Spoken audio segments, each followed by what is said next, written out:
국방과학연구소, ED는 국방첨단기술연구원이 첨단 레이더 체계의 핵심인 양자레이더 및 광자레이더 개발 과제에 착수회의를 개최했다고 5일 밝혔다.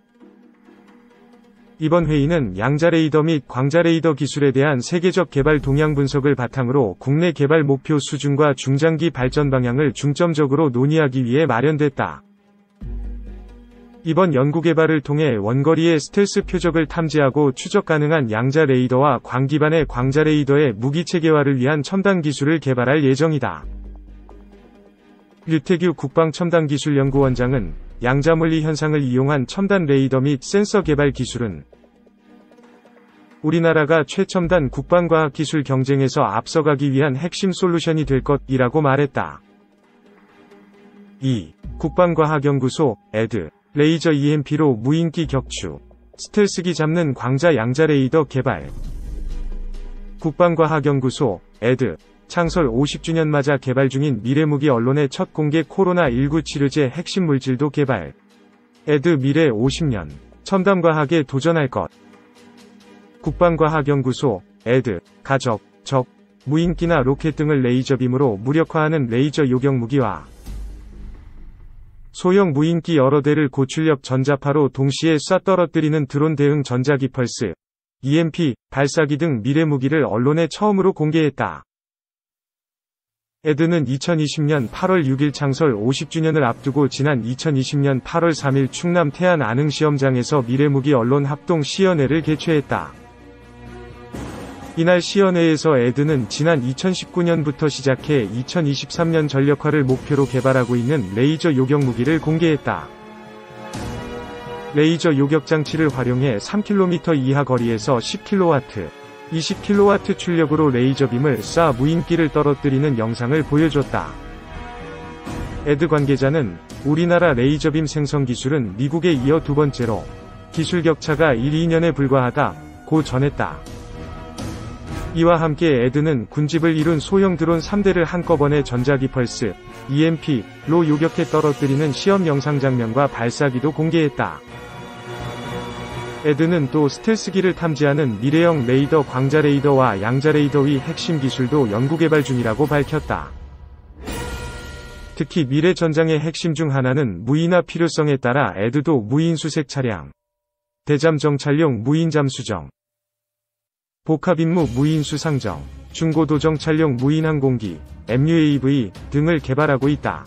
이 중 2017년부터 개발하고 있는 대잠 정찰용 무인 잠수정은 적 위협 지역과 주요 항만에서 최대 30일 이상 체류하며 무인 수상정과 연계해 자율적으로 적 잠수함 탐지 및 추적 임무를 수행한다. 이 밖에도 ED는 코로나19 치료를 위한 핵심 물질을 개발했다며 곧 약물을 인체 세포 내에 전달하는 전달체를 개발할 것이라고 밝혔다.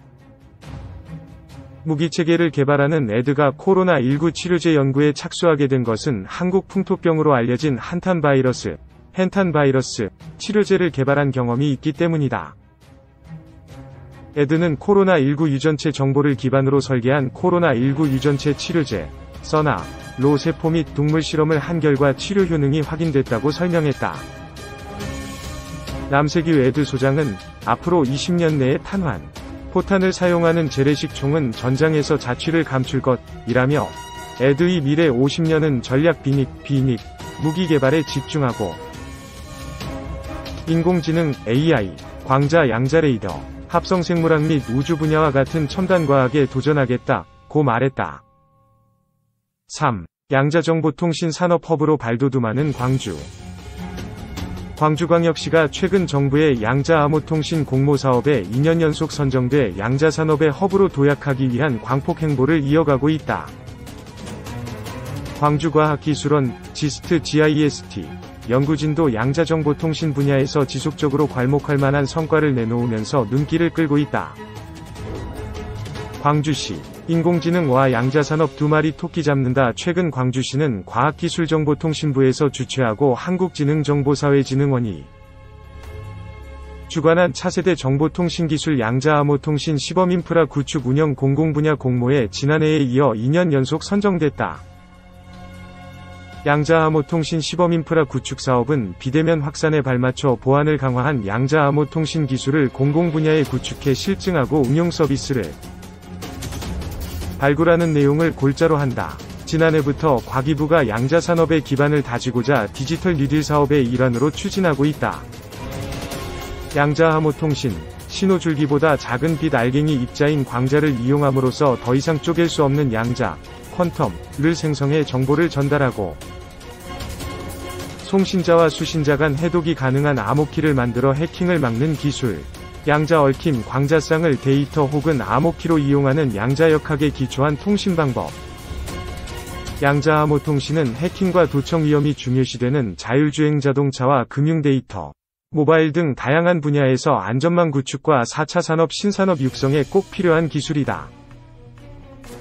광주시는 SK 브로드밴드와 공동으로 이번 사업에 참여해 선정됨에 따라 국비 7억 원을 확보했다. 이에 따라 공공 분야의 양자정보통신을 활용한 안전한 데이터 유통 인프라를 구축하게 된다. 또 광주시 보건환경연구원과 함께 보안성이 강화된 양자암호통신 기반의 전용 검사체계 시스템을 구축한다. 코로나19와 같은 신종 감염병 발생 시 감염병 의심 증상을 가진 시민과 접촉자 검사 현황, 결과 통보 등의 정보를 유관기관과 실시간으로 활용할 예정이다.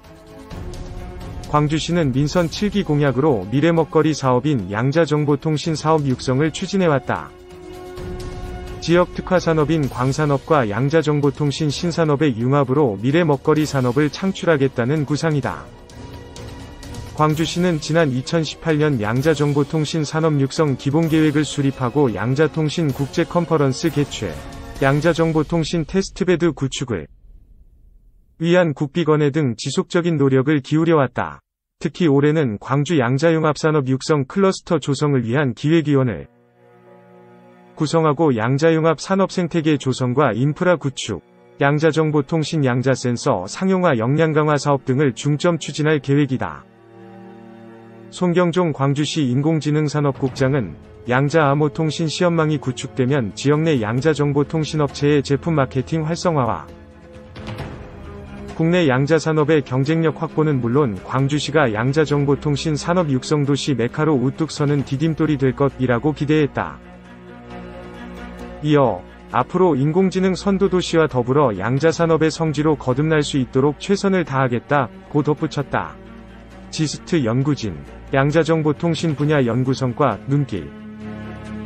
최근 한병승 지스트 광양자정보처리센터장 겸 지스트 전기전자컴퓨터공학부 교수는 자율주행 차량에 난제로 꼽히는 라이다, 리더의 패러다임 전환을 꾀하는 연구 성과를 내놔 주목받고 있다.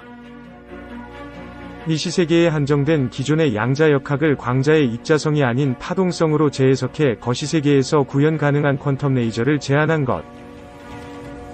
이번 연구 결과는 네이처 자매지인 사이언티픽 리포츠에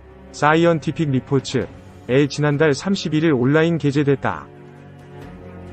한병승 교수는 기존 레이저가 고전적 결맞음 이론에 기초한 빛다발, 빛 에너지가 전파되는 경로를 나타내는 다발들의 묶음이라고 한다면 이번에 제시한 퀀텀 레이저는 양자 얽힘에 기초한 비고전적 빛다발로 양자 센싱은 물론 양자 통신에 있어 최대 난제인 단일 광자 검출 함정을 획기적으로 해결할 수 있다고 밝혔다. 전기자동차의 핵심인 자율주행에 있어 핵심 난제는 라이다의 물리학적 한계에 있다. 이번에 제시된 퀀텀 레이저는 양자 얽힘 빛다발을 이용함에 따라 라이다를 퀀텀 라이다로 패러다임 전환함으로써 스캔 속도와 해상도, 가시거리 등이 동시에 해결될 수 있을 전망이다. 라이다는 주변 환경을 3D로 인식해 자율주행차가 안전하게 주행할 수 있도록 도와주는 장비다. 라이다의 작동 원리는 초당 수백만 개의 레이저빔을 지속적으로 발사하고 이것이 센서로 되돌아오는 시간을 계산해 거리를 측정한다. 라이다는 주행 중 장애물 사람 자동차 등을 인식하고 추적도 가능하게 해준다. 아울러 도로의 차선 경계, 전방 신호등 표시 등도 높은 정확도로 인식할 수 있다. 이번 연구에서 제안된 거시적 양자 얽힘 기술은 기존 레이저를 그대로 이용해 얽힌 빛상을 구현하도록 한다. 양자 센싱 원리가 거시적으로 구현돼 단일 광자가 아닌 빛 자체를 퀀텀 라이다 신호로 쓰기 때문에 기존 라이다의 전반적 문제를 해결하는 실마리를 제공한다. 또 기존 양자 암호 통신에서 최대 난제가 단일 광자에 국한된 검출 함정이다. 퀀텀 레이저는 태생적으로 검출 함정에서 자유로움은 물론 양자 신호 생성에 있어서도 확정적이고 기존 검출기를 그대로 사용하기에 사실상 기존 광통신 수준의 양자 통신이 가능하게 된다.